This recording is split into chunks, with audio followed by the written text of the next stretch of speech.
He's got one foot in the frying pan and one in the pressure cooker. Believe me, as a bowler, I know that right about now, your bladder feels like an overstuffed vacuum cleaner bag, and your butt is kind of like an about to explode bratwurst. Hey, do you mind? I wasn't talking when you were bowling. Was I talking out loud? Welcome to Munsons at the Movies. My name's Kyle. I'll once again be your host. I'm here with the rest of the Munsons. Want to give them a wide berth. Is what is called a born loser. A real Munson. And talk a little bit about what's going on in their worlds. Rigby. Since the last time that we spoke, Warner Brothers announced that they're going to put all their movies next year on HBO Max in the same time that they're in theaters, which for anybody that knows me, I hate going to movie theaters, so that's a dream come true. It might be a hot button issue, but I love that. So pretty good things in the movie world ahead. I knew I was in the minority, but I definitely enjoyed going to theaters, but I also agree that it's probably not going to last. Yep. And that's accompanied with all the Disney announcements that we just heard about all the Star Wars stuff that's coming out in the next 5 years or whatever it is, and all the Marvel projects. Shitload of announcements, man. Holy hell. I don't even think they've gotten to Marvel yet. It's been all the Star Wars stuff up to this point. Yeah, all those other nerds. Exactly. Case. Since the last time we talked, I've been suffering from crippling depression because HBO Max announced that they're going to start having movies direct to the app instead of the movie theater. And that's the most prized social event I have on my calendar. So I'm shit out of luck. I hate going to theaters because you just don't have to worry about people crumpling their bag around you or talking. It's great. You can just sit back in your couch and enjoy the movie from your own home. Oh, I love going to the movie theater. So I am going to miss it. James.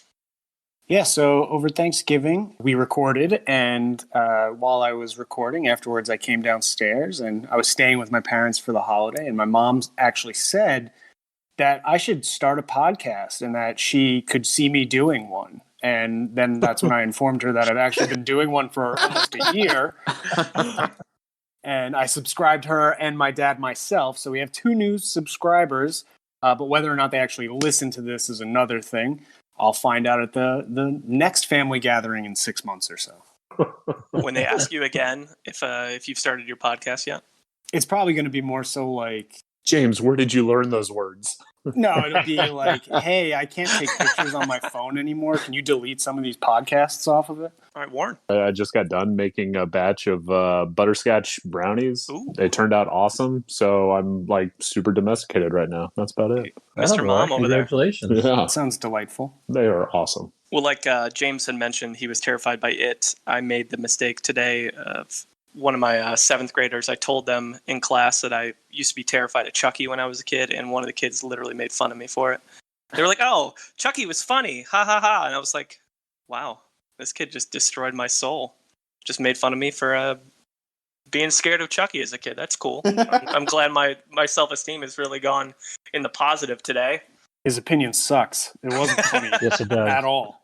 It would have been great if he thought you were talking about Chucky Finster from the Rugrats and I not. Not funny. Chucky was a very sad character. Warren, now that you say that, there's a distinct possibility that he definitely thought I was talking about Chucky Finster from Rugrats, because I did not clarify. Someone else mentioned like murder at some point, but who knows? I think it's a good point. You haven't seen the Rugrats like behind, like all grown up. Chucky is like, he is a killer. I would not be surprised in the slightest bit. But what we will do is talk about our returning guest, our good friend Dan Craig. Welcome back to the show, Dan. Thank you, sir. Appreciate being here. Hello, sir.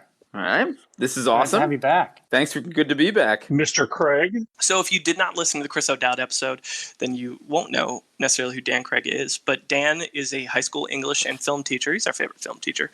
And he has the dubious distinction of knowing Craig Case for the past 20 years. Ooh. Previous guest.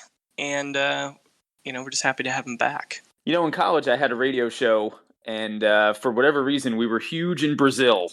So maybe that's a good sign for what we have going on here. Maybe this one will be huge in Brazil. Are you saying that your Brazil fan base has followed you for years and has been Maybe they have. They've been looking for a long time. Are you serious? You had a college radio show and you guys were popular in Brazil? We were, yeah. We was like one of the first internet radio shows or stations in the country. and people could get our show, online. We were one of the first ones to do that, and we had a map. It would light up and it would tell you where people were calling in from, and Brazil, like in the Rio de Janeiro area, for whatever reason, was packed. Yeah, in downloading our show. That's awesome. That's great. That's hilarious. Dan Craig fan club. Don't ask me why. We'll see if they turn up again for this episode. Yeah, I mean, we're tapping into that, so. Let's go. Yeah. Whatever fan base we can get our hands on, we'll take it, Dan. So we appreciate it. Sounds good. Birthdays, December 17th. What we got, Warren? All right, birthdays. We're going to start it off with Sarah Paulson. Her name was Sarah Paulson. American Horror Story series, Mud, 12 Years a Slave, Ratched, and What Women Want. How old is Sarah Paulson? Ooh. I have no idea because she gets cast in roles where she's like the young hotshot and like the old grandma. And I feel like I've only seen her in movies or shows for like the last 5 years. I truly have no concept of her age at this point. I'll start the bidding. I'll do 53, Warren. You could be off by 20 years and I have no idea. Give me 46. I'm going to go 38. Oh, I was going to go there. I'll go 42. I'll say 48. All right, 46. Hickman on the dot. Nice, guys. Nice. Yeah. Way to Google, Kyle. I would. Next up, we got Bill Pullman. Spaceballs, Independence Day, Lake Placid, and Independence Day Resurgence. Ooh, that's a tough set. How old is Sir Bill? 60? 64. He's old. He was old in Independence Day. 63. 61? So 68. 67. Wow. Damn. So you guys all hit it right with the 60s, so good job there. I don't know who won that one, but no one We're got all on with close that. enough. Close enough. Craig. I went over. Someone said 65, yeah. Last but not least, we got Milla Jovovich from Dazed and Confused, Fifth Element, and any of the last 5 Resident Evil movies. I just saw the Monster Hunter trailer just got released too. That she's going to be the star in. They've been working on that one for like a year and a half. 45. I'll go 44. Give me 47 then. 46. 42. I'll go low. Damn, we're just peppering the 40s. Well, 45 on the dot. That's right. I Wow. put the W. There are some other pretty good birthdays today. I know like Eugene Levy's birthday is today. And a couple others, but I forgot. And happy birthday to all you people who I forgot your birthdays. You're that important. All right, we had 5 actors that we pulled onto the wheel from our list. Those 5 were Alexandra Daddario, Maya Rudolph, Robert Redford, Lake Bell, and Tim Roth. And the wheel hath spoken. We're going to spend a good amount of time discussing Tim Roth and his career. A little FYI before we start digging into his filmography. He's got about a little over 100 credits on his resume. Most of those are movies. He's got 8 TV movies baked into there. And we're covering them all. Yeah. Hey, if we didn't cover TV movies, we wouldn't have discussed Christina Applegate as a hooker, a heroin-addicted hooker in the movie Streets. And that's important to know her career arc. You need to know that fact. You got to know how the producers of Married with Children somehow weren't protecting her and taking trash roles early in her career. So it's important. But yeah, most of his work is television or movies. He did a little bit of television early on, and he's done a couple bigger roles as his career went along, but a lot of British programming early on. So, as we always do, start with a little actor trivia. James. Dan, you've been a part of this podcast. You know the rules. I'm going to spit out 3 facts here. You got to guess which one is not true about Tim Roth. And I'll give you guys a little heads up. This guy had so many interesting facts about his life that I had to cut many out. Love that. He is super fascinating, so I will try to pepper them in throughout the podcast because they are really interesting. But I was able to narrow it down. And so here we go. Fact number 1. He had jaundice as a baby and was put on antibiotics, which rotted out his teeth. He didn't actually have a normal set of teeth until he was 11 years old when his adult teeth grew in. Gross. Fact number 2. His acting career got started by pure chance. He happened to have a flat tire on his bike, wandered into a theater that was holding auditions. He asked to audition and ultimately got the leading role. And then fact number 3, once landed a leading role in a movie without auditioning for it by meeting the director for drinks at a bar, then inviting the director over his house to drink more, getting him drunk, and then convincing him while they were both wasted he was the best person to cast for the role. It's good. Wow. I'm going number 3 because I guarantee you that's how Vin Diesel got the job for Fast and Furious. Guarantee. He was pounding Coronas into that director, bro. I thought it was number 1 because I thought I read that about Justin Lin, the director of Fast and Furious Tokyo Drift. Very common. This happens to every baby, so everyone knows this. I think 1 is the lie too. I just don't know. I'm trying to think of a Fast and Furious character that would be Paul Walker. Classic. R.I.P. Yeah, I'm actually going to say it was number 1 as well, the teeth. But that was actually Cardi B, who is a character in the upcoming Fast 9. Got a bag and fixed my teeth. Hope you know that it ain't cheap. Told ya. I was going to go with 1 as well, but I was leaning towards Michelle Rodriguez for that. But Nice. So no one guessed number 2. And you guys were correct. That is in fact true. So his acting career started by pure chance. He was interested in acting and wanted to get into acting. But he had no formal training and had actually dropped out of college and was just working odd jobs as delivery guy, doing door-to-door sales, and he got a flat tire, walked into a theater where he bike tire popped, asked if they had a pump. They saw him and said, wow, you look great for this role that we're casting. Come back for auditions tomorrow. And that is where he got the leading role in Made in Britain when he was 21 years old. Wow. Fact number 3 is also, in fact, true. That is the story in which he got the director drunk at a bar, then got him more drunk at his house, and without actually auditioning for the role, just convinced him he was the best person to cast in the role. And that is the true story of how Tim Roth landed the breakout role as Mr. Orange in Reservoir Dogs. That's awesome. He just got Quentin Tarantino wasted and was like, hey, you and I, we've seen each other's work. I'd love to be in this. The script is amazing. I don't really do auditions. And Tarantino wanted him to be Mr. Blonde. And he's like, no, I really like Mr. Orange. I want to be the liar. He's like, okay. Yeah. Whoa, spoiler. Yeah, well, I'm sorry. Yeah, we'll get into we'll try not to spoil that movie from, what is that, 1990 when that came out? 92. 92. There you go, 92. So yeah, it can drink. And then fact number 1, wild you guys all got this. He did not have jaundice as a baby and lose all of his teeth. That was, in fact, about the main villain from Fate and the Furious named Cypher, which is the career-defining role for Charlize Theron. And that is a fact about her. Wow. I'd say she's recovered nicely. Yeah. Yeah, I mean, she didn't get teeth until she was 11. I'm pretty confident she was like supermodel by 18. So things worked out okay for her. Well, now you've intrigued me, James, for the day we do the Charlize Theron episode. Also, that should be pretty cool. wildlife. I can't wait to dive into that. But this is all about Tim Roth, and boy, does he have some stories to share. Yes. That's good. Case, tell us a little bit about his snapshot and box office history. This one was fun to look at because, like you brought up, he's had a ton of movies, right? And he's a movie guy and then everything else. And so we had a lot of box office info. And we were able to have one giant box office performance and then 2, not 1, but 2 of the lowest box office performances we've looked at. We'll start with the one that he did great. On our list of our 25 actors and actresses, this film ranks number 2 for its return on investment. In other words, how much was budgeted, how much did the movie end up making?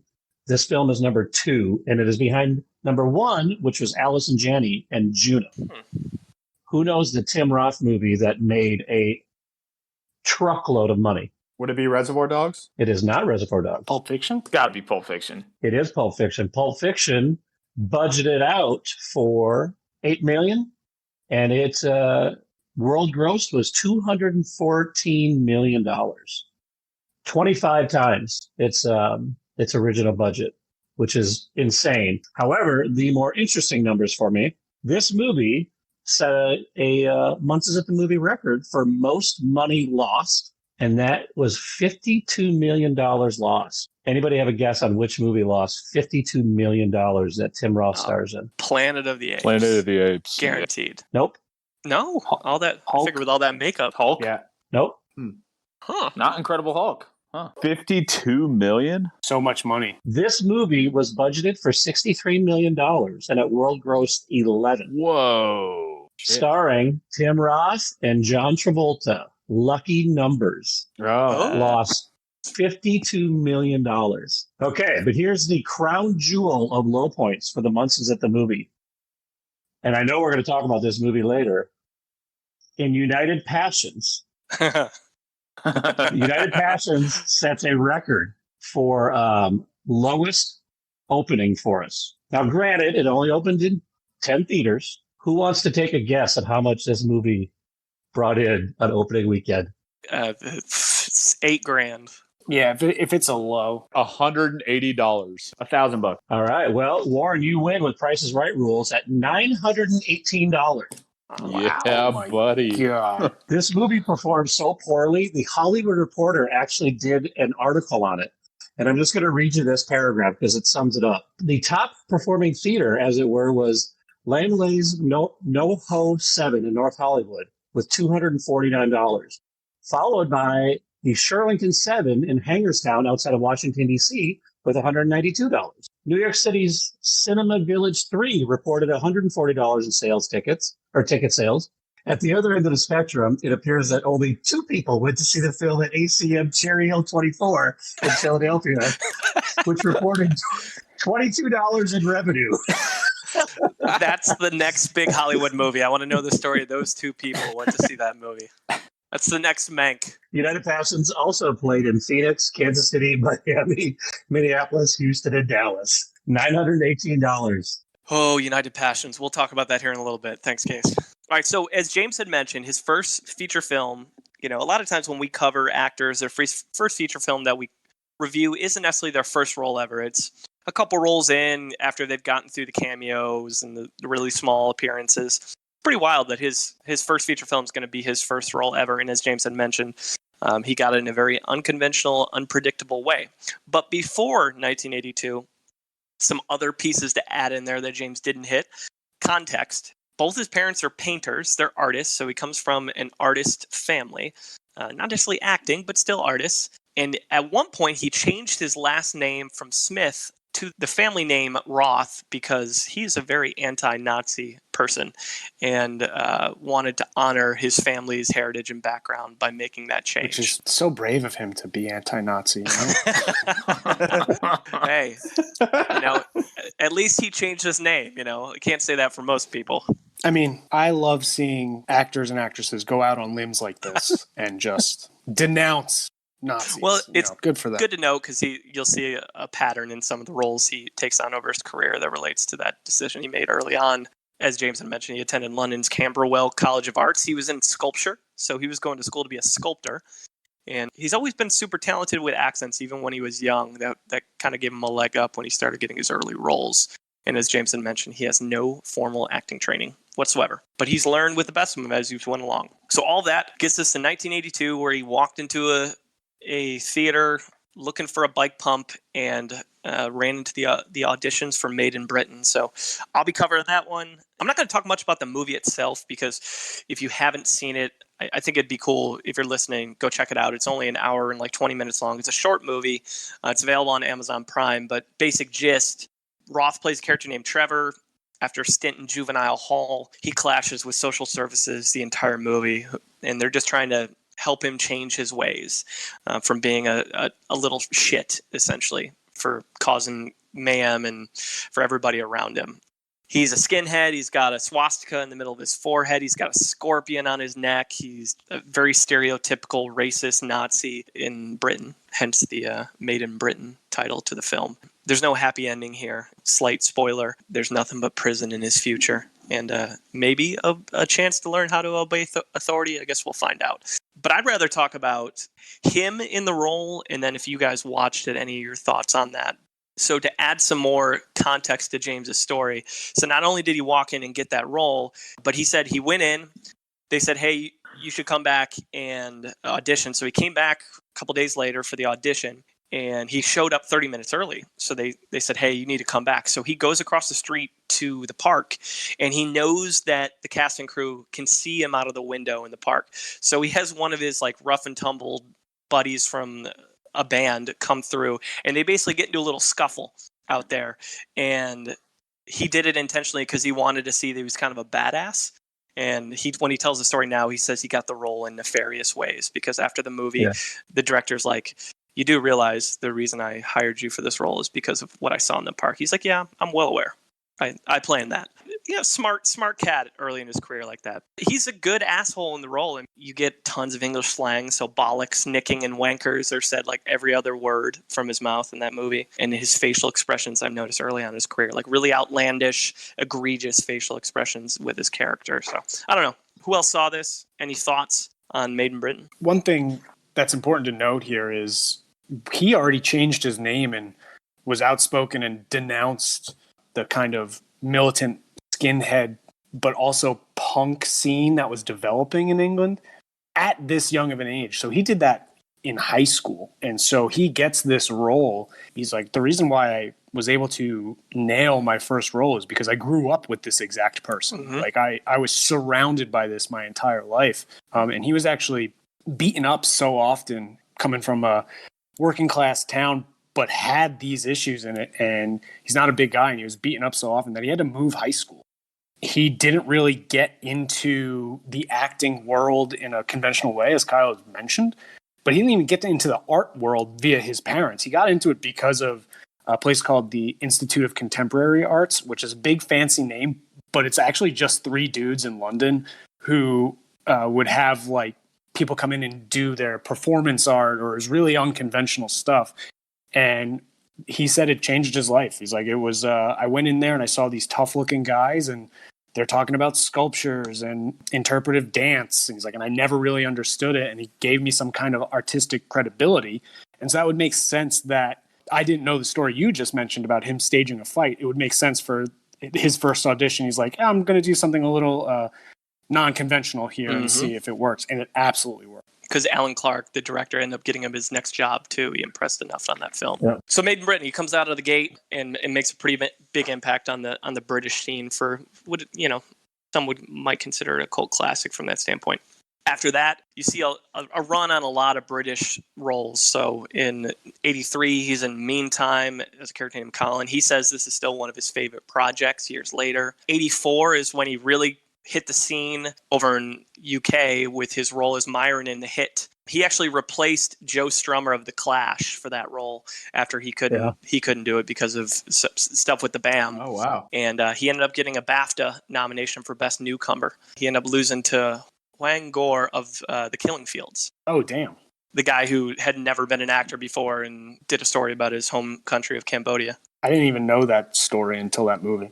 Losing to Hang Nor, that's pretty stiff competition. He also won the Oscar for Best Supporting Actor that year as well. So yeah, especially when it's your second role and you're like 23 and you've never acted once in your life. But neither did that guy either. Hang Nor never acted before in his life either.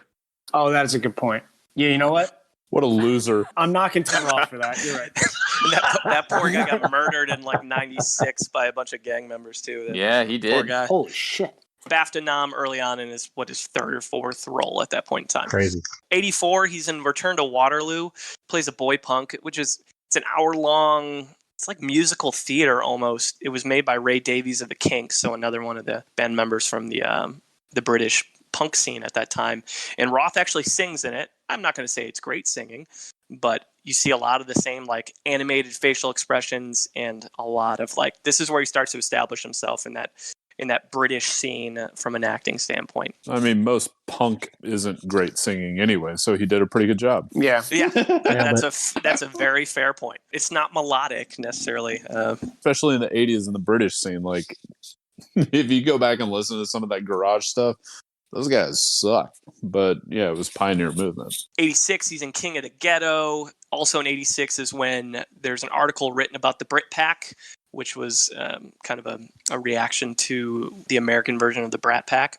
That group of British actors that they wrote about was like Colin Firth, Gary Oldman, Tim Roth, Daniel Day-Lewis, like all these up-and-coming actors in Britain. So he's with good company at that point in time. Better actors than the Brat Pack. No question. They crushed the U.S. version. Yeah, I'm not going to disagree. Even just Firth, Oldman, and Daniel Day-Lewis, they're a pretty ridiculous trio there. That's 5 Oscars between the 3 of them. That's crazy. Keep going, right? Other British work. He's in A World Apart in 88. He's in To Kill a Priest in 88. A Fine Romance. He does one episode of the show A Fine Romance. and it's funny. You can catch it on YouTube. He plays a trombone assassin. Not that he assassinates trombones, but he uses a trombone to kill somebody in the show, which is, completely random, but Important to clarify. important, very important. I didn't know how to write that, so I was like, I got to clarify this. You're like, he's killing trombones. What the hell were they making in Britain in 1989? What's going on? Valid question. But then 89, in a movie that I think it's Rigby had mentioned this one, The Cook, the Thief.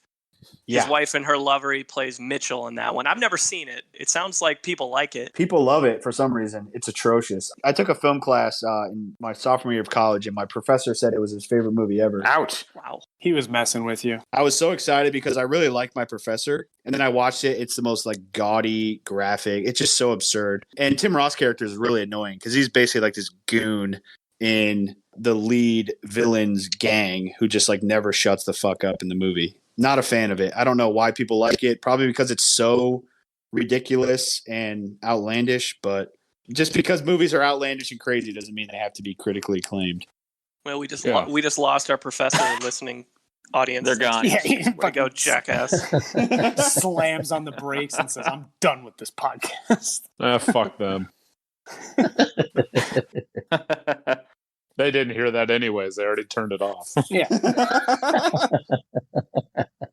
All right, so he hit the U.S. scene in 90 when he was Vincent Van Gogh in Vincent and Theo. I watched a little bit. Not my favorite portrayal of Vincent Van Gogh personally, but I prefer the Willem Dafoe. But, got himself out into some U.S. audiences. But to swing us back to the British side, he's in Rosencrantz and Guildenstern Are Dead. Plays Guildenstern in 90 alongside our boy Gary Oldman. Yep. The offshoot of Hamlet.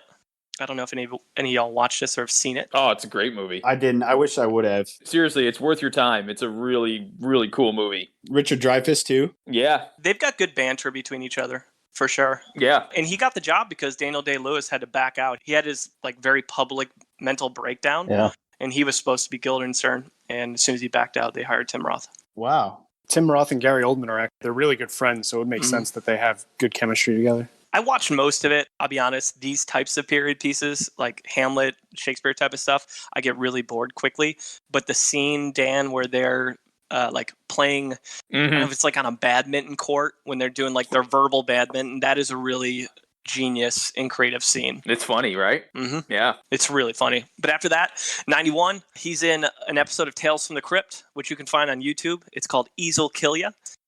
So we see some callbacks to his artist sculptor days, but the base of his character in that particular episode for the Tales from the Crypt fans is he's a struggling artist and he accidentally kills his neighbor and then paints his dead neighbor, and then this art dealer starts buying and paying insane amounts of money for his art, so he ends up starting to kill more people so he can create art and sell it to make some money. They got to bring Tales from the Crypt back, dude. It was great. Mm-hmm. Yeah. Yeah, I agree, James. Tales from the Crypt was a really cool show. It'd be interesting to bring it back at some point. They did Twilight Zone, so I don't see why they wouldn't do Tales from the Crypt again. That takes us to 92 in one of his most famous roles as Mr. Orange in Reservoir Dogs, as we talked about earlier. Oh, Fantastic movie. absolutely. I said earlier in the week, this is my favorite Tarantino movie. It's Tarantino's first movie, obviously, and it sort of launched him to Pulp Fiction probably launched him into the stratosphere, but Reservoir Dogs is what got people to notice him. And Tim Roth carries the movie. He and Harvey Keitel, their chemistry is awesome. Mm-hmm. Yeah.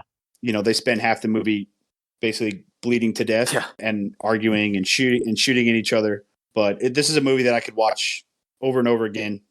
James, you nailed it with the opening scene where they're at the diner and they're arguing about, tips and waitresses. I mean, Tarantino had a style from the get-go, and Roth is a big part of that, I think. It has probably, I would say, the scene where the cop gets his ear cut off is probably one of the more famous torture scenes. Yep. Yeah, probably one of the more famous movie scenes from the 90s, just because people remember that. Stuck in the middle with you. Steelers Wheel couldn't pay for better marketing from Steelers Wheel right there. I actually when it comes to characters in this movie, Steve Buscemi's really good at it because he's his, kind of neurotic guy who's just he's freaking out. He's just, his voice is different from everyone else. Harvey Keitel is the calm presence.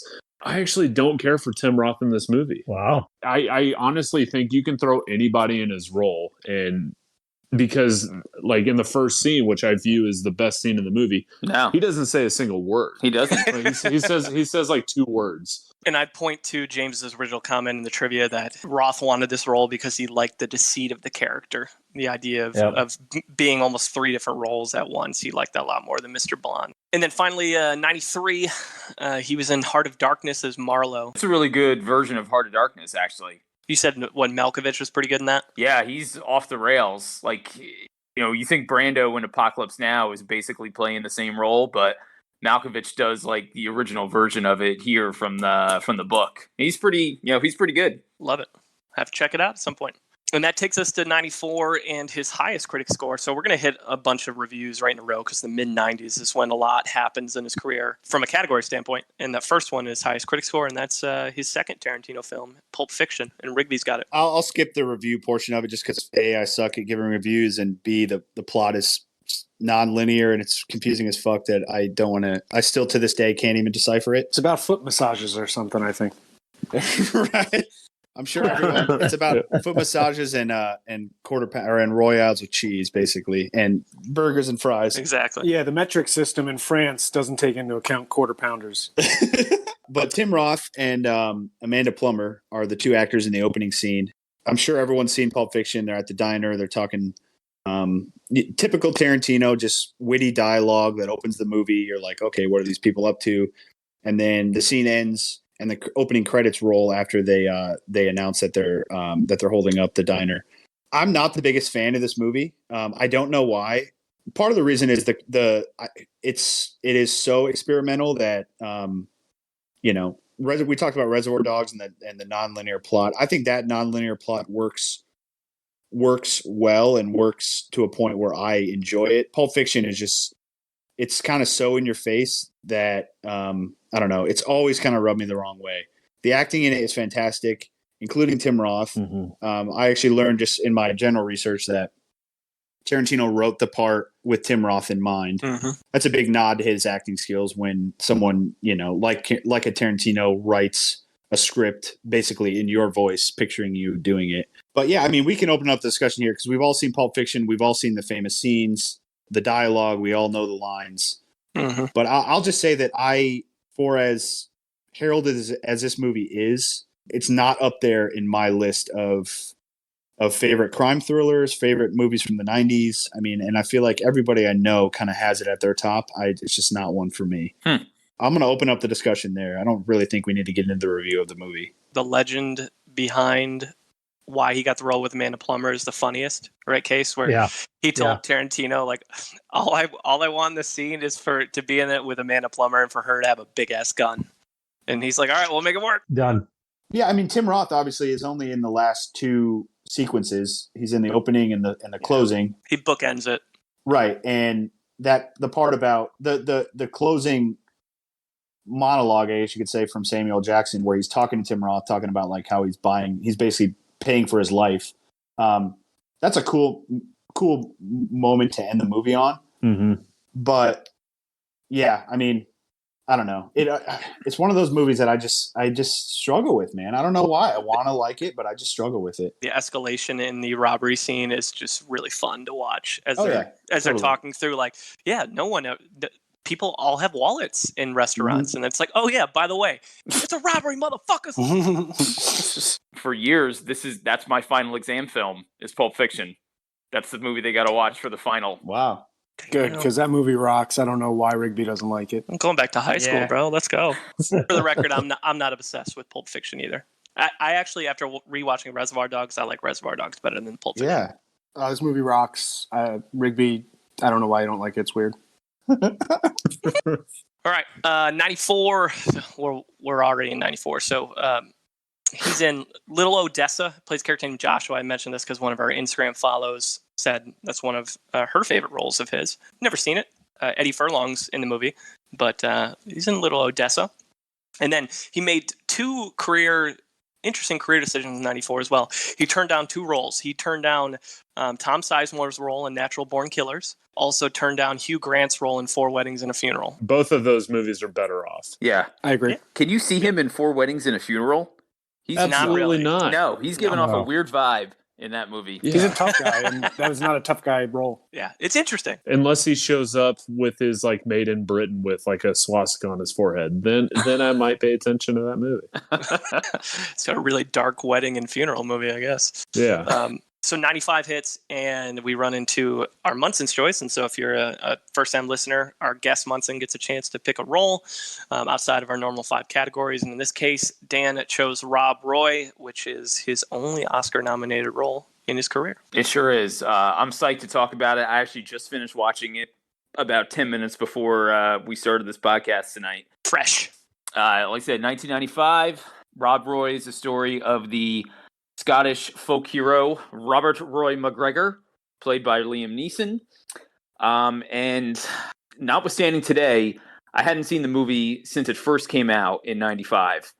And I just remember thinking, what a badass villain Tim Roth is in that movie. And that opinion definitely still holds up 25 years later. He's incredible. Like, he is such an asshole in this movie. Both my kids came upstairs at the very end for the final sword fight between Liam Neeson and Tim Roth, which is an awesome sword fight, by the way. And like Tim Roth basically gets sawed in half at the end of it. And spoiler alert, it's a 25-year-old movie. And one of my sons asked, well, how come he's fighting? It's like, well, okay, see that guy right there? And I pointed to Tim Roth. Like, he burned down that guy's home. He killed his best friend. He killed his cattle, shot his dog, and raped his wife. Yeah, and they're like, oh, yeah, okay, he deserves to die. No disagreement here. The movie itself is pretty good. So I'm surprised the movie held up as much as it did. It's cool. It's all filmed on location in the Scottish Highlands. Like I said, he's one of the vilest villains in recent memory, I would say. I don't disagree. His character is like a more flamboyant version of Jack Sparrow, but a lot worse. Yeah, and there's like such a like, so you see him in like the dandyish, foppish clothes with the big, frilly wig and so on, and he's got this real, kind of like effeminate vibe to him. But then like whenever he takes the wig off and he's like, you can see like the punk kid from Britain, is like still there under all that makeup and stuff. He's so like smarmy and, sucking up to, John Hurt and Brian Cox. You want to talk about a deep bench of supporting actors in this movie. Jessica Lange. Yeah, I mean, what a great cast in that movie. All I kept thinking about was the scene where he kills Eric Stoltz. It just brought me flashbacks of Pulp Fiction, of Honey Bunny killing Lance the drug dealer. Which I just found was funny. Yeah, watching that. It's a really unique role for him at that point in his career too. I mean, I think this is when he starts to hone in on his villain and how damn good he is at being a villain in movies. He's awesome. Yep. We know he gets Oscar nominated. He wins the BAFTA Best Supporting Actor award for it. Yep. But can we just talk about the Oscar nominees in the Best Supporting Actor category that year? For my money, like, any one of these guys could have won that year. Spacey won, right? Spacey wins it for Usual Suspects. Okay? The other nominees are James Cromwell for playing the farmer Hoggett in Babe. That'll do, pig. That'll do.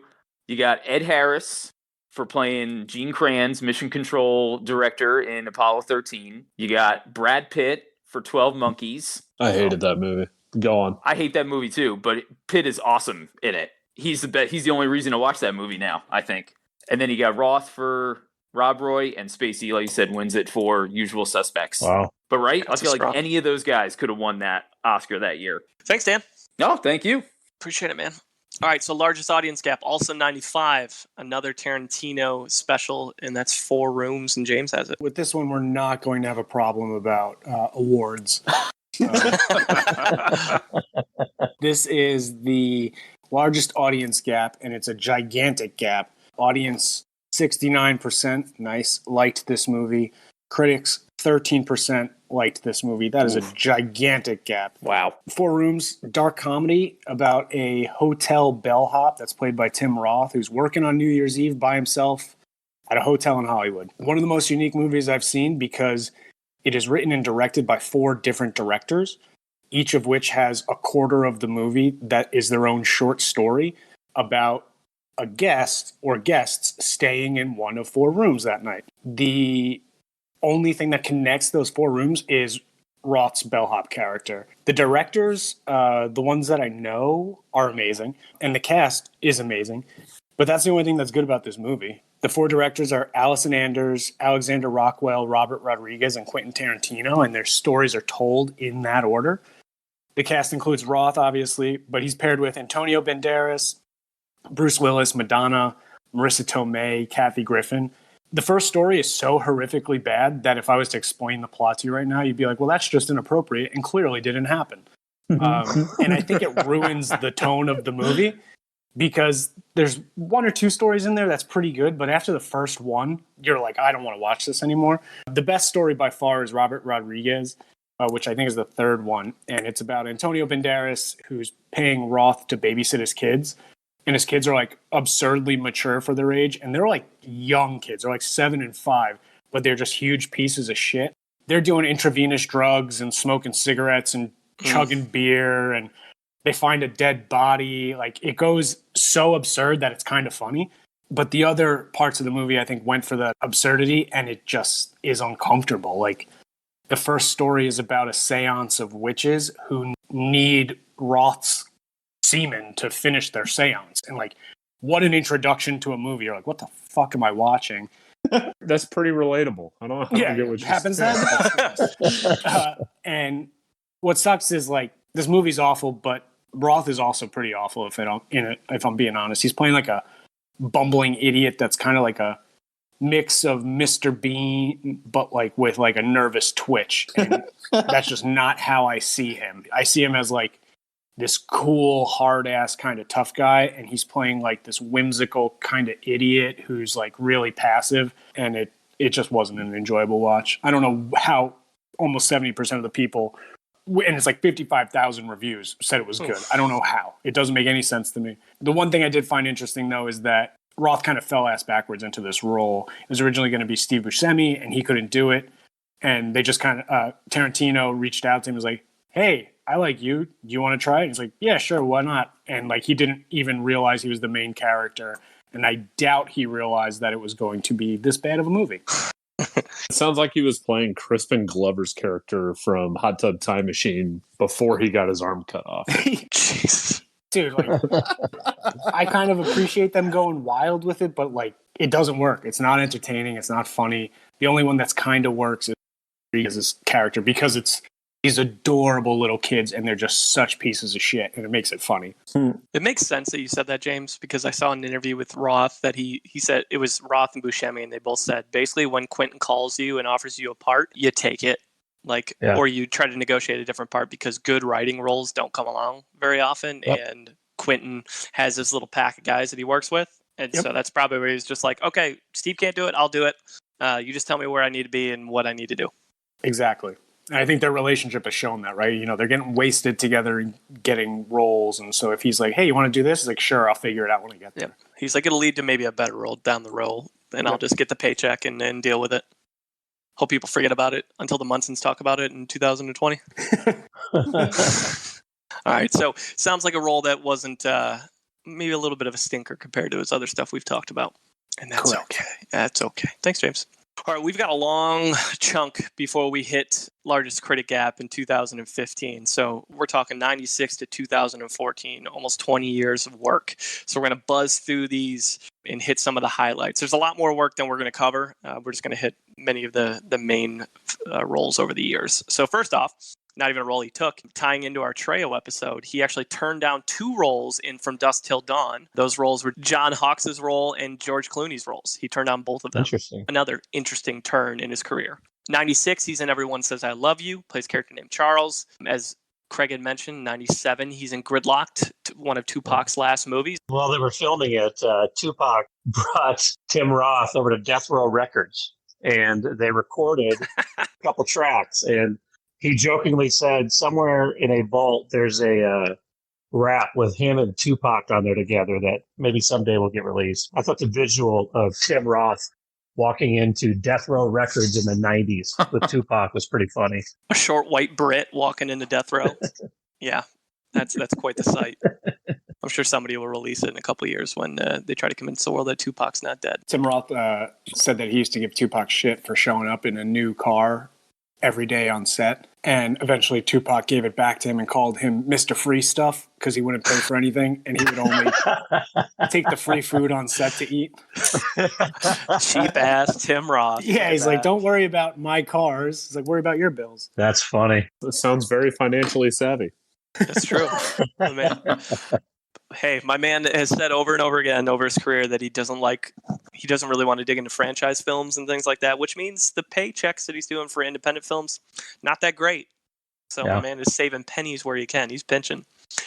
98, he's in The Legend of 1900 as Novecento, and then he did his first and only directing job in The War Zone in 1999. And I saw the reviews. The reviews are pretty good for it. Yeah. No, I was just reading the reviews, and I wish I had seen it because it sounds pretty dark. Well, it ties to his background. So this is when he revealed that he had been a victim of sexual abuse by his grandfather, his paternal grandfather, when he was a kid. And so a lot of the story spawns from his own personal story. It was him and his father were victims of his grandfather. Oh. Yeah. Well, good for him turning his pain into art. It's interesting. I was wondering why he hadn't directed since then, and he talked about, like, you just don't sleep for months on end, and I just don't think he's interested in doing that again. Mm-hmm. Yeah. 2000, we see Lucky Numbers, the bombaroo that Craig talked about from the box office standpoint, with Bruce Willis. Was it Bruce Willis or Travolta, right? John Travolta. Yeah. Travolta. Shitty actors. I get them mixed up. Sorry. Hey. I'm kidding, guys. I'm kidding. Jokes, guys. Also, 2000, he's in Vatel as Marquise. I just marked this because this was his first time working alongside Uma Thurman, who we worked with later, and we'll talk about that one a little bit with Craig's review. And then 2001, he plays Thade in Planet of the Apes, who I think he's an excellent villain in that movie. The movie, maybe not so much, but he is a villain. Fantastic. I think he's the best part. I couldn't tell you the last time I saw this fucking movie. The rebooted ones are much better. Yeah. Oh, not even close. Agreed. Oh, yeah. I don't even think it's fair to compare those. Did Wahlberg end up making out with a monkey in this one? Yeah. Yes. He kisses a monkey at the end. Yeah. He kisses a monkey at the end. That's the only thing worth checking out in this movie. Or Jay and Silent Bob making fun of it. I would contend with my money that he is the best part of the movie. I agree. That his villain role is excellent. The mannerisms that it required to do that. I know in his interviews he talked about his stunt double was a Cirque du Soleil actor.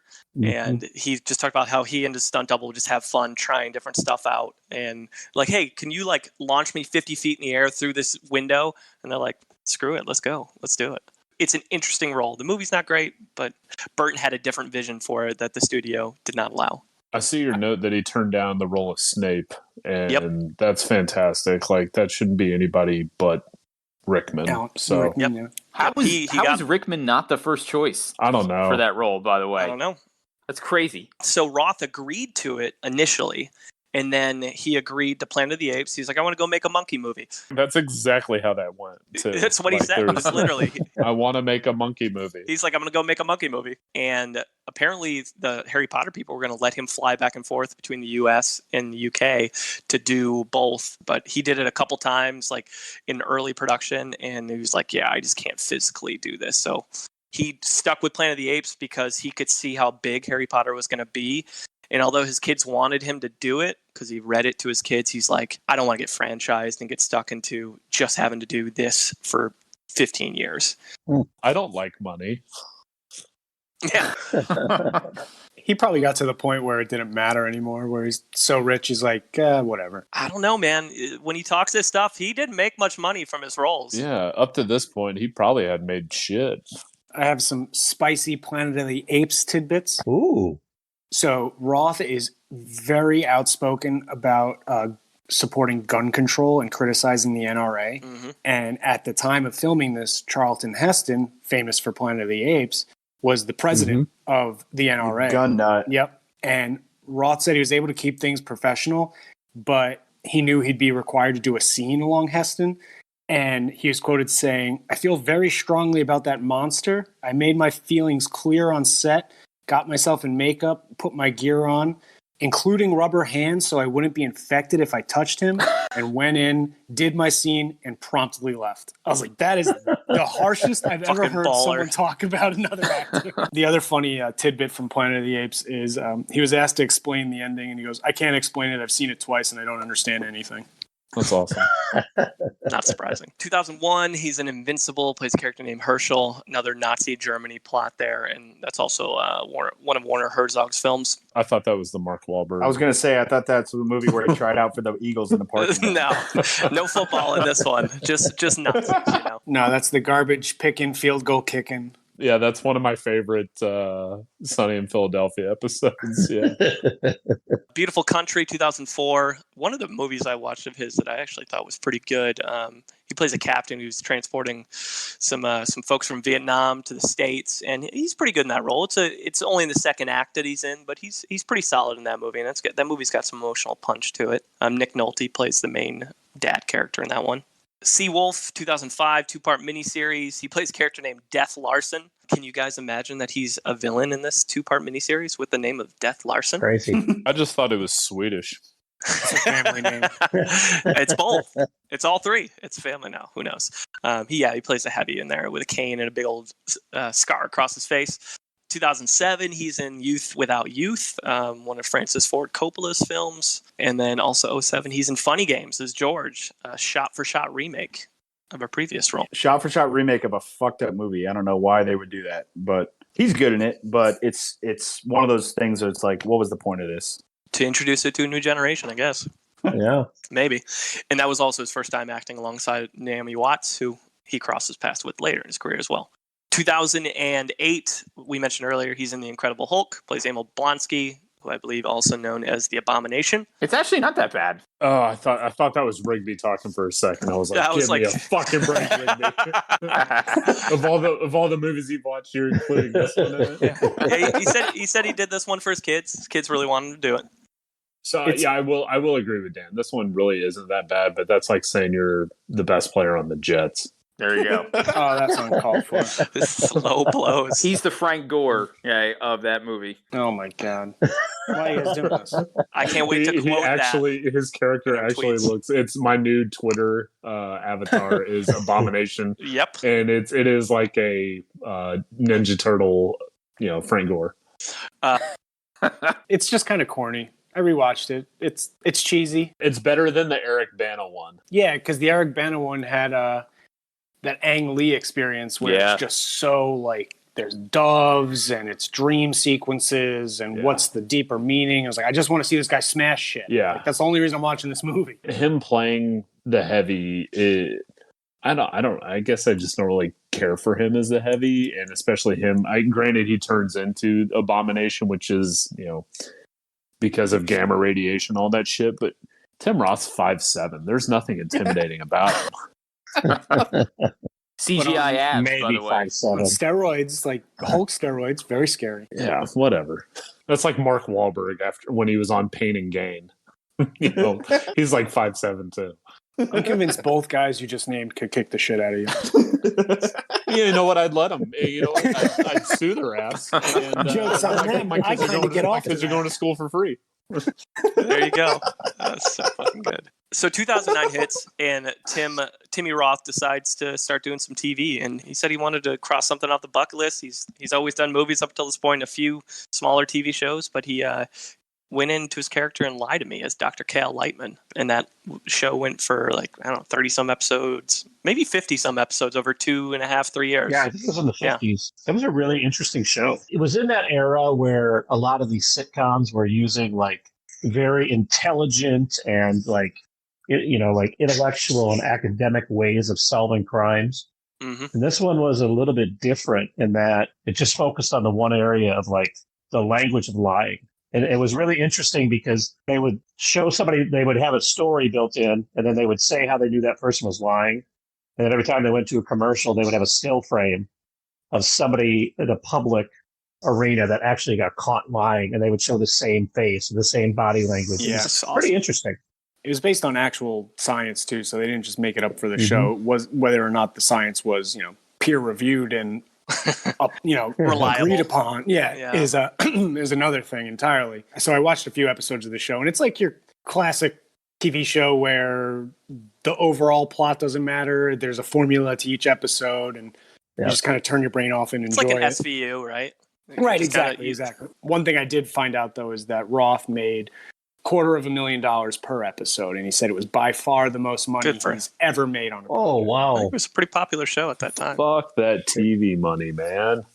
he was So stupid. He was blown away. He's like, I don't know what they're doing at Fox, but they're going to pay me $250K an episode. I'm in. Let's do this forever. Yeah. Well, if you're at home, you can do the math. He did over 50 episodes, and just let us know what that means for his 2009 to 2012 bank account. Yeah, they ran the numbers. He was like, there's a big difference between winging it and seeing what happens. So let's see what happens. Take that number, then cut it in half for taxes, and you'll end up with the end result there. Maybe this was Fox's answer to ABC's Numbers. Yeah, solving everything with math. In this one, they're just solving everything with lying body language. 2010 is a cool moment in his career because he ends up on the album cover for a band called Manic Street Preachers, and the album is called Postcards from a Young Man, and it's a picture of him like with a camera. And so, maybe he had that on his bucket list. If not, cool little moment for his career. And then 2012, he's in Arbitrage as Detective Michael Breyer, and I know Rigby likes this movie and can agree that I think he's a good detective, but a terrible detective. The movie sells him as like this hard-nosed detective who will go stop at nothing to get to the truth, and then he fucking sells him out in the end. It turns out he lied about fucking everything. It turns out he's just not good at his job, and so the movie kind of portrays him totally differently for the first 90% of it, and then the last 10 he's just a bumbling detective who can't tie his shoes, basically. You realize he had nothing on Richard Gere, but he certainly tried. He certainly tried. It's a good little movie, though. Good little flick. Yeah, it's good. Same thing, 2012. There's a movie called Broke, and he plays a character named Archie, dad figure in the movie. I say of the the roles I've seen of his, it's one of the few where I see some serious emotional depth from him, where he actually he's crying in the role with his daughter. You don't see that much in his career. So it's a decent little flick. It's in like the 60s and 70s on Rotten Tomatoes for audiences and critics. So decent one to check out if you get a chance. 2012, he's in The Liability, another decent little flick with Jack O'Connell. And then 2014, he's in Grace of Monaco. He plays Prince Rainier alongside Nicole Kidman. Have any of you guys seen this movie? Why would I have seen this movie? Nope. No, but I love Grace Kelly. It's got terrible, terrible reviews. He's not great. And the movie just got destroyed. 2014 is not a really good year. I guess the back end of 2014 is good because we've got United Passions, which we mentioned earlier. He plays Sepp Blatter in. He has since apologized for being in the movie and said he did it for the paycheck. Oh, so it is about money. In this case, he said one of his kids was going to college, so he's like, I just did it for the paycheck. It's a little bit about money, and I made over $550K last year. Rock hard abs. I'm driving a Range Rover, bro. I haven't had a carb since 2004. United Passions is about FIFA, and it came out right before the whole FIFA corruption scandal hit, and he plays Sepp Blatter, who is supposed to be, who's at least portrayed in the movie as this like genius with money, and makes him out to be kind of like a noble character, and then it turns out he's a big old piece of shit. Yeah. And so the whole movie's it is straight propaganda. It has a 1 on Metacritic. 1. Good cast too. Sam Neill Yeah. and Gerard Depardieu, or however you say his name. Mm-hmm. Those are like 2 really good foreign actors. That's sad. Yeah. Sepp Blatter, one of the like top 10 worst names ever. Oh, seriously. Fucking awful. Can I share just some of the what some of the reviews say about this movie, because they are hilarious? Absolutely. The Daily Mirror calls it unintentional comedy gold, and they say Sepp Blatter, his face shining like a waxed buttock throughout the film, is made to be the hero of anti-corruption, which is hilarious. Is hilarious. Right? Oh boy. What else is said? A cringeworthy, self-aggrandizing affair, astonishingly crass. And Tim Roth is quoted as saying, "This is a role that will have my father turning in his grave." Yep. And apparently everyone on set kind of knew and were trying to take shots at it the whole time, but they were already too far in to turn away at that point. Hey, doing some quick math, this movie probably sold, in the neighborhood of 60 tickets in the box office. Man, Jesus Christ. I wasn't going to watch it, but I saw how bad the reviews were, and I was like, I got to go watch this. It's available on Tubi if anybody listening wants to journey down that path. It's something. There are numerous documentaries on the history of FIFA, and I watched one of them, and pretty much from the invention of the FIFA association, it's been corrupt. So that's from World War II. We're talking like a good, just about to reach 100 years of corruption. So that's pretty funny.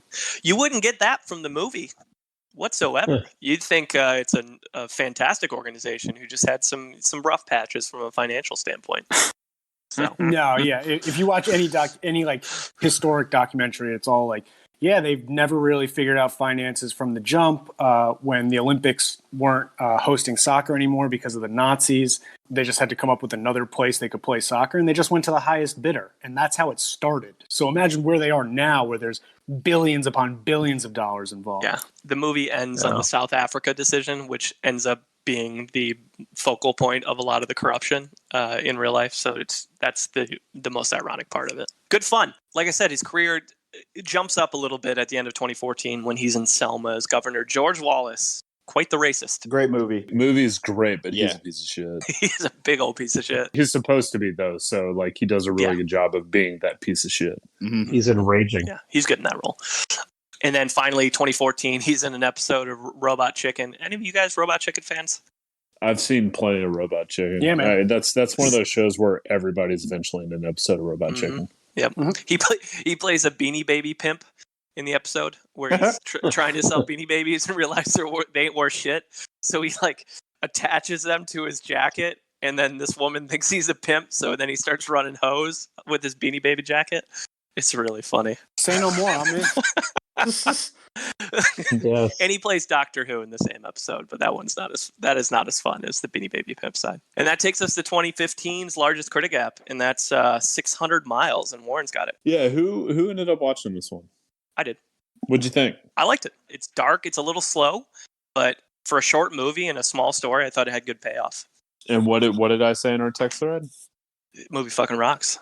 And I lied. This movie fucking blows. So this movie was a 94 critic, 40 audience. It's a disparity of 54. That's a huge gap. Yeah. This movie is Sicario with CTE. It's not good at all. Nothing about it, seriously. Sicario rocks. Sicario's great. If you took out the parts where it's just driving in cars without dialogue or the main character crying alone in a kitchen, the movie's about 30 minutes long. Roth plays a dumb character who's not good at his job as an ATF agent. There's that quote that if you have enough monkeys in a room with typewriters, you'll eventually get Shakespeare. Well, you'll also get this. While the monkeys are typing, one of them will take a shit, and then they'll all proceed to throw this movie at each other for the next 85 minutes. Man, Warren didn't like it, huh? No. I'm going to say he's on the bottom of the gap, closer to the 40 side. Oh, well, let him finish. Hold on. I'd say it's below a 40. Oh, I have a headache from laughing so hard. Sorry. I went through, because there are over 30 critic reviews on Rotten Tomatoes, and I went through to read them. And so movies with critic reviews like this, a 94. That's so crazy. Yeah. Movies with critic reviews like this are what make me absolutely despise people with the title critic. So I've got 3 of them, and I'm going to read them off. 600 Miles plays with the viewer's expectations, just reminds us that arms trafficking isn't heroic or epic, and that violence is born because of the inequities of capitalist system within the United States. That may be true, but that's not what this movie's about. So, get the fuck out of here. This isn't what the movie is. A Mexican road movie that feels like a Belgian thriller. What the fuck does that even mean? I'm Googling Belgian thrillers right now. Yeah, here's the last one. Arnulfo and Hank's relationship evokes a relationship between Mexico and the U.S. and Ripstein's eloquent discourse about how these two countries rely on each other. Fell asleep during that. Whoever comes up with that as a synopsis for this movie probably wrote this one too. See if you can guess what movie this is. A depressed widowed father teams up with a mentally challenged female as they search for his kidnapped disabled son. That's Finding Nemo. Finding Nemo. Yeah, Yeah, that's Finding Nemo. Yep. So seriously, like, who the fuck watches this movie and comes up with that is like, oh, this is my takeaway, is talking about U.S.-Mexico relations, and these two characters play the two. Yeah. No, come on, What man. Nemo said about mental health, really, deep stuff. Yeah, this movie wasn't good. There were initially, like, when the kid was walking around the gun store, I was like, this is a statement on how absolutely easy it is to get a gun in the U.S. Not a hard thing whatsoever. I really did not like the lead in this. I thought he was terrible. It was like the director was like, okay, you're a young kid who just learned how to say every cuss word in Spanish, so all you hear is pendejo, a pinocha, a puta madre, like all this shit. And I watched this movie with subtitles because I now watch every movie with subtitles because I usually have a kid around and I'm not going to have all these things up. So when Amazon Prime is playing a movie with subtitles, it can't do it. It plays the subtitles over the subtitles in the movie. Yeah. It doubles. Yeah. Not to say that hurt this movie, because I didn't have to pay as much. I actually know a decent amount of Spanish. I can listen to them talk in Spanish and know what they're saying, but it's not good. I'm Hickman, you like it, that's fine, but fuck this movie. I think I gave it like a 55, 60. I was in the slightly above the 40, but I'm not 94. Like, that's about 50, 55 too high. It's just like you'll never ever watch this movie again, and I would never ever recommend anybody watch this movie. That's all the people need to know. There's nothing to it. Well, this is what you really came for. I looked up Belgian thrillers, and this is what I found. So the highest rated one is called Undercover. It's a 50-minute TV show. I've got No Man's Land, Miss Peregrine's Home for Peculiar Children, and then you've got Climax, which is a Gaspar Noé film, and The Neon Demon. So I don't know what those all have in common, but those are Belgian thrillers. That's also the website that Rigby is going to do our top 10 performances from. Tintin is Belgian, and so I imagine like his TV show, it's like action adventure thriller. So that's probably the best thing to come out of Belgium film-wise. Oh, I guess we'll find out. Thanks, Mort. Sure. All right. 2015, he's in Chronic, also in Hardcore Henry. Love that movie. A lot of people have seen that movie and like couldn't get past the first 5 or 10 minutes because of motion sickness. If you were to take all the fight scenes together, it's the most creative cinematography ever. Yeah. And the last, super cool. There's a 5 to 7 minute fight scene starting about hour 1:15. That is probably the coolest fight scene in the world with some of the best music, and it's Don't Stop Me Now by Queen when he injects himself with adrenaline. Oh my God, yep. That's right. And just goes ham. Oh yeah. And then also Mr. Right, 2015. He plays Hopper, an FBI agent hunting down Sam Rockwell's character. I really enjoyed this movie. I was surprised at how poorly it was rated by fans. Critics, I get. 3 main characters, Roth, Sam Rockwell, and Anna Kendrick. I mean, those guys were cast almost perfectly for their roles. And so it's an enjoyable movie. Is it a great movie? Probably not, but I'll watch it anytime it's on. And then 2015 also brought us what somebody wrote in the show notes, their least favorite Tarantino, and that's The Hateful Eight. He plays Oswaldo. Yeah, that was me. That's a rough one. I don't think it's a hot take. No, it's not at all. It's like watching a play, kind of. Yeah. It is. It's a solid 45, 50 minutes too long. Yeah. It's beautiful to look at in the opening scenes. It's really cool looking, and you think it's gonna, I don't know, get something going. That's not where it ends up, and it's just a tough sit. I think it's a tough hang for 2 hours and 48 minutes. Do you guys know about the ending? When it got leaked. Yeah, it got leaked. So we never got the real ending. They did a script read with all the actors of the original ending. If it weren't for Christoph Waltz being in Django, he would have been in this role and played that character, and it would have been perfect. Yeah. But this just feels like him trying to do that role, and it sucks.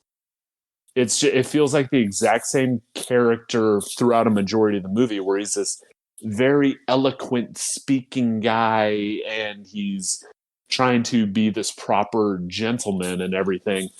But it's just annoying. That was my big beef with him in this movie, because he was a considerable character in it for sure. He is. Oh yeah, on the same pace with everybody else. I'm not going to disagree with you on that front, so I'm cool to let it live, and we can keep moving. 2017, he joined the cast of Twin Peaks as Gary Hutchins, which is a David Lynch project, so another big-time director from a TV show standpoint.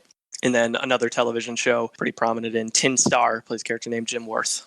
Based on research I saw, was a lot more improvising than I think he was used to in a lot of his other roles. Yeah. Especially the Tarantino side, who is very much like, read what's on the fucking page. Oh, well, and that takes us to 2018's lowest critic score, and that's The Con is On, and Craig's got it. Boys, this took me 4 viewings to get through it. Nice. 2 times I fell asleep, and the other 2 times I lost interest. So bear with me here. That's how you know it's good. Yeah, right. I watched it 4 times. It's so good. Con is On is a 2018 heist comedy starring Tim Roth and Uma Thurman. They're a completely dysfunctional couple who are constantly getting into trouble and then getting into more trouble when they try to get themselves out of trouble. They end up in hot water during the opening scene of the movie when Uma Thurman takes some, just a bizarre scene. There's a drug deal with a nun, and instead of taking that money and bringing it back to who she needs to give it to, she gambles it away and loses all of it. And so with drug dealers and other people on their tails, her and her husband, Tim Roth, flee to L.A., where they plot to steal a ring from Tim Roth's ex-wife to get the money back. Uma Thurman plays a master thief and a shitty gambler. It was very odd seeing Uma Thurman playing a role with an English accent. And then Tim Roth plays a Cunningham man with clear chemical abuse issues. Did he have an accent? He did. Well, I guess it depends on how you look at it, right? He had his accent. Okay, that's fine. That's fine. I wasn't sure if they were playing an English couple, like an American couple, and he was American and she was English, like flipping it, and that would have been stupid. Okay, go on. Or maybe it would have made it better. I don't know. That might have been a creative opportunity to keep me interested. The rest of the movie is littered with these eccentric characters and performers of Hot Tub Time Machine fame. Crispin Glover's in it. Sofia Vergara, Maggie Q, Alice Eve, Stephen Fry, and Parker Posey. Those guys compile the main core of the movie. Roth delivers the role you'd expect from him. He's witty, convincing, charming, and he's drunk or high a lot of the movie. It's kind of going for a Get Shorty vibe, with the story centering around Tim Roth and Uma Thurman's characters and what they're up to. It just missed. It's not a very good movie, and I will not be watching it again for a 5th time. But I encourage James and Rigby to go ahead and watch it. Oh, thank you. Thanks for the recommendation. This movie sounds awesome. I'm gonna have to give it a shot. Sorry, I can't. I'm busy that day. It's all right. It's a great cast for like a different type of movie, except for this one. Correct. If you keep your expectations low, Warren, it's probably an okay film experience. Oh, my expectation's pretty damn low. There you go. It's in the name. Lowest critic score. So easy peasy. 2018 to 2019, just kind of rounding out his career. He's in Loose in 2019. As Peter Edgar, he plays a father character in there in a movie that I think is pretty good. I think, James, you said you've seen it. Pretty solid little flick. And then he was supposed to be in Once Upon a Time in Hollywood. Got his scenes cut. Mm-hmm. I think it was a scene. It might have just been one scene. He played, Margot's hairdresser or something like that? It's her hairdresser's butler. Oh, well, there you go. Oh, wow. It seems slightly inconsequential to the plot, so I see why they cut it. I can't wait for the director's cut of that movie, because first of all, I love that movie, and there's a lot of famous actors that got scenes cut from there, like Marsden, like Tim Roth. Oh, Marsden had the scenes cut from that too? Yeah, he was Burt Reynolds. Yeah. Must be That's Burt right. Reynolds or something. Man. Yeah, that would be a fun one. So, yeah, he's sticking with the Tarantino, and maybe next time he won't get cut on the next, I guess the final Tarantino film, right? He said he's only doing one more. And then lastly, we've got The Song of Names. Played a character named Martin in that one, and it came out in 2019, and another storyline around the Holocaust and Nazi Germany. And The Song of Names is a song that takes 5 days to sing, and it's a remembrance of the names of all the Jews who died in the Holocaust in the concentration camps. And so it's a story about that. Mixed reviews, but yeah, he's okay in it. Not great, not terrible. And that gets us to top performances. Rigby, what do you got for us? So this is from comingsoon.net, the original ranking list. The 10 best Tim Roth TV and film roles. Comingsoon.net is actually a fantastic movie website. I remember Warren saying that he goes to it a lot. So if anybody wants to guess, this is TV. It's not in it's not in numerical order either. So it's just 10 best. What was the time period? So Twin Peaks is, I just gave one away, but Twin Peaks is on here. That's from 2017, 2018. So Twin Peaks dibs. Good job, Warren. Good job. You killed it, Warren. Reservoir Dogs, obviously. Yeah. Yep. Yeah. Rob Roy. Yeah. Rob Roy is surprisingly not on here. Whoa. Yeah. I haven't seen Rob Roy either, but I probably would have put it on a list. I know he was nominated for it. Yeah, so it's I'm crazy surprised. he's not on there. Give me Rosencrantz and Guildenstern. Yes. Yeah, there you go. 4 Rooms. I'm going to throw one out we didn't talk about. Hoodlum, Dutch Schultz. No. That's true. Dang. One on here that we did not discuss, I believe.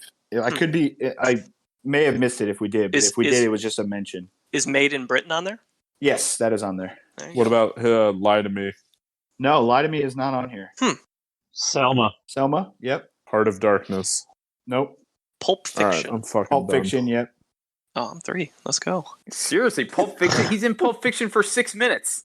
I know. Riveting 6 minutes. How about United Passions? Oh, Historical Yes, accuracy. please. unfortunately, that did not make the cut. Although I know you wanted it to, Kyle. Please tell me his role in the Hulk is in there. Yeah, Hulk. No. No. Good. Planet of the Apes. Nope. Oh, wow. Oh, damn. I think you just got to tell us now. Yeah. All right, so I think the ones that we miss, unfortunately, the cook, the thief, his wife, and her lover is in here. Well, there you go. Did we talk about the Legend of 1900? I mentioned it quickly. You did mention it. Okay, But yeah, that's one. It had good reviews. That's the reason I mentioned it. The Hateful Eight is also in here. Wow. And I think the only one that you guys didn't guess is The Hit. Okay. I mean, that was a big one early for him. So comingsoon.net coming through in the clutch. Oh, once there we again. go. All right. Thanks, Rigby. All right. Let's get into the Munson Meter. The way this works, we rate every actor on a scale of 0 to 100 on a variety of criteria and a little, whatever else matters to us. And those things could include longevity, project choice, their pop culture impact, their range, their awards footprint, if they have other talents off the screen, personal life, comedic chops, and box office. And then, if they like the same sports team as you, who knows? So we'll start with James. Tim's been in the game for a long time. He's at home playing dramatic roles, specifically as a bad guy. He's won some awards and been nominated for an Academy Award. He's kind of dabbled in a little bit of everything. What I knock him for is his lack of name recognition. Yeah. It's a simple name that doesn't help, but also he's never really playing a leading role. Like, he's done a few leading roles, but he's not the main draw. However, what skyrockets him on his score on my scale is his personal life, what he's overcome to be where he is, and kind of what I've learned about him preparing for this podcast. Telling Charlton Heston to fuck off while you're dressed up as a monkey is goddamn hilarious. Like, that takes balls, and I respect it so much. He overcame being abused as a child, being beaten on a consistent basis, and growing up in a tough neighborhood to be as successful as he is. That's inspiring. However, what scored him high on my scale is that I learned that he actually grew up in Dulwich, which is in South London. And it's a place that also happens to be where I participated in a work-study program for about 4 months in college while interning for Dulwich Hamlet FC, the local soccer team. Sweet. Similar to Tim, I also had a run-in with Nazi skinheads in a bar at that town. And I can confidently go out on a limb and say I agree with Tim's beliefs. Fuck Nazis. So Tim gets an anti-Nazi boost on my Munson scale, and I'm going to give him a 77. That's so good. Case. All right, Craig, you're up. Well, this is a tough rate for me. He's in some of my favorite movies of all time and is on the short call list for Tarantino, who is one of my favorite directors and writers, probably more writer of all time. I think he's an actor who likes to do different roles, projects, and mediums. One of the things we didn't talk about is a lot of times in between his movie roles, he tries to pick up some other radio shows or broadcast or small parts in TV shows just to kind of see what that's like. But regardless of the medium, I think he's a good storyteller as an actor and can play a pretty wide range of roles. Although I do agree with you, James. I don't know that he's been a lead in a lot of diverse roles, and I'd like to see that. I do think he's a known name amongst hardcore movie fans, but I don't think he's well known with the recreational film fans, and so that hurts his name recognition.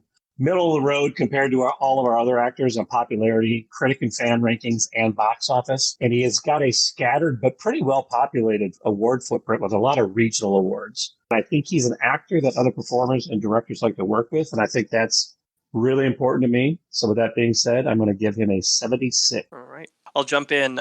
James said most of what I wanted to, so I'm not going to regurgitate that. The 2 points I'll make is I think his range is limited. I don't think he plays terribly complicated roles in most of his performances. He's good at being a villain. He's good at being in period pieces.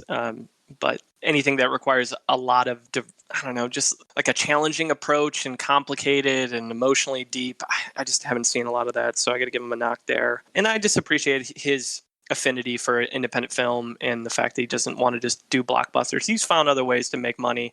And he's a talented guy. He's done other stuff. He's directed, and I just respect his honesty and transparency. So my score is a little bit lower than you guys. I'm only going to give him a 69. All right, Dan, guess Munson. No, I would echo a lot of what has already been said. I love this guy. I've loved him since I first saw Reservoir Dogs. For a drama class in college, I had to give a speech, and the speech I chose was the one that he memorizes in Reservoir Dogs, the commode story. That's awesome. To blend in. Mm-hmm. So, like I said, I've loved him since then. Way back when, you would have called him like a journeyman character actor. You know what I mean? Like he just, he's not flashy. He does a little bit of everything. He can disappear into certain roles. He's got the Oscar nomination. He's got the BAFTA. He's got, a lot of, prestigious things on his resume. So I go, I'm going 78 for him because, so he's made an impression on me for, going on 25 years now. And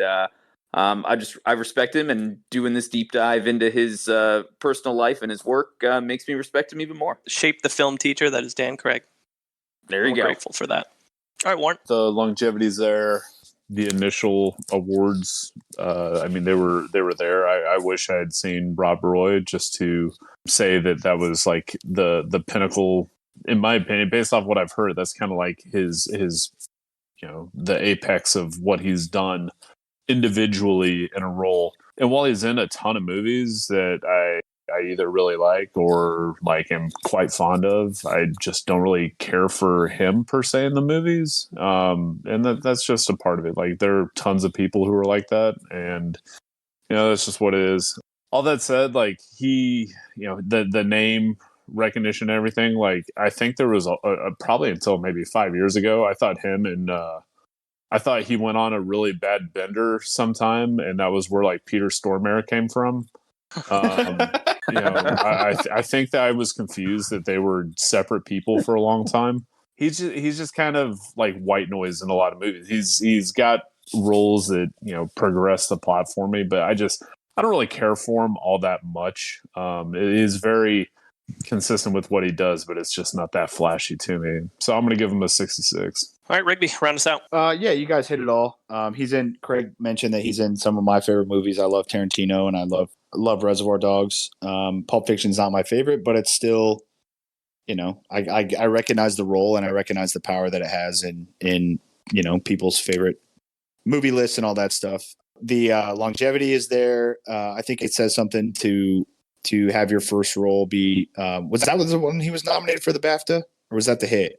Second one, the hit. Yeah. So yeah, but I think Made in Britain, he was the lead role in his first movie, and I think his story about how he got it is really cool. He's obviously been around he's acted with some pretty powerful dudes in the industry, which is saying something, and held his own. But yeah, like you said, Kyle, the diversity of his roles isn't really there to give him a high enough score, I don't think. So I'm going to give him a 75. All right, Warren, what do we got for an average? That gives Tim Roth 73.5, which puts him at 10th, in between Christina Applegate and Jaimin Hansu. Wow. That is very fair.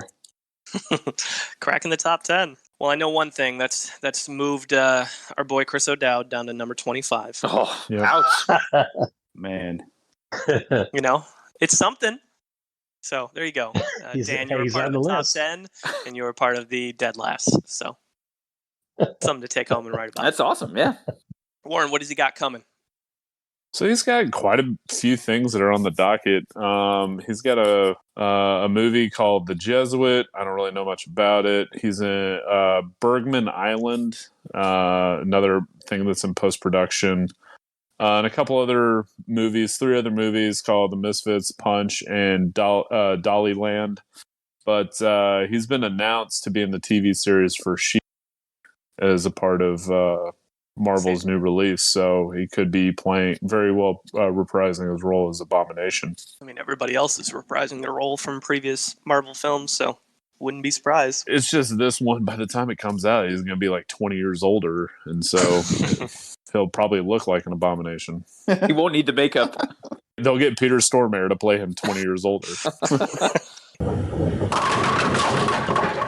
So we got 5 actors we're throwing on the wheel for episode 26. Those 5 are Derek Luke, Emma Thompson, Joe Pantoliano, Naomi Harris, and Jason Segel. What do we like? What do we dislike? Jason Segel. Yeah, either Siegel or Emma Thompson. I like Emma Thompson. Joey Pants. Joey Pants, yeah. Yeah, Joey Pants is fine, but man, I don't know if I could watch a shitload of his movies, man. He gets so fucking annoying. You could watch a lot of Bad Boys and use that to chase away the shit movies. Dude, just watch him in The Sopranos, man. Yeah. It's fucking rough. Yeah, he is. He's rough He's there. incredible at what he does, but man, fuck that character. Ralphie's one of my favorite Sopranos characters ever, but Cifaretto, he's so unbearable on purpose. Yeah. Yeah, that's the thing. It's incredible acting, but man, it fucking is rough. The last movie I saw in theaters before this pandemic ruined movies forever was Bad Boys for Life, Joey Pants' main character role, and he, spoiler alert, gets sniped so fucking hard in that movie. Yes, he does. They erased his character as confidently as you can erase a character from a franchise. James, I really hope that isn't the last movie you ever see in a movie theater. I know, man. I know. This sucks. Dang, that makes me This nervous. sucks so bad. There are Those are worse movies February. you could see for your last movie, though. No, Much, it was much pretty worse good. movies, It was yeah. pretty good. Somebody tell me who Derek Luke is. Booby Miles in Friday Night Lights. he hasn't okay. been in. He kind of fell off the face of the earth, didn't he? A little bit. He hasn't was, done much. Well, I heard his knee. He was in 13. He hurt his knee. That was before modern medicine could get you back in a year. That was a career ender. Because the doctor was from Midland. That's why he didn't get healthy. There you go. You know that Texas high school football world. Come on. Yeah, he was in Antoine Fisher and Friday Night Lights and Biker Boys. Biker Boys, yeah. He was also in 13 Reasons Why on Netflix. Oh yeah, he was. He's like the guidance counselor, wasn't he? He's the guidance counselor who really cares, but is just not well trained to handle the situation they're in. Right. Well, if we hit Naomi Harris, we'll talk about Moonlight again, at least briefly. Oh, dude, she's the worst. I mean, purposely, but she's the hardest character to watch in that movie. Yeah. She looks like She's really good in it. Yeah, But I won't absolutely. watch the movie again. I'm looking at her stuff. She's in Skyfall. She's in a bunch of the 007 stuff. Yeah. In Southpaw. Yeah. Dan, who would you pick? I'd go Joey Pants.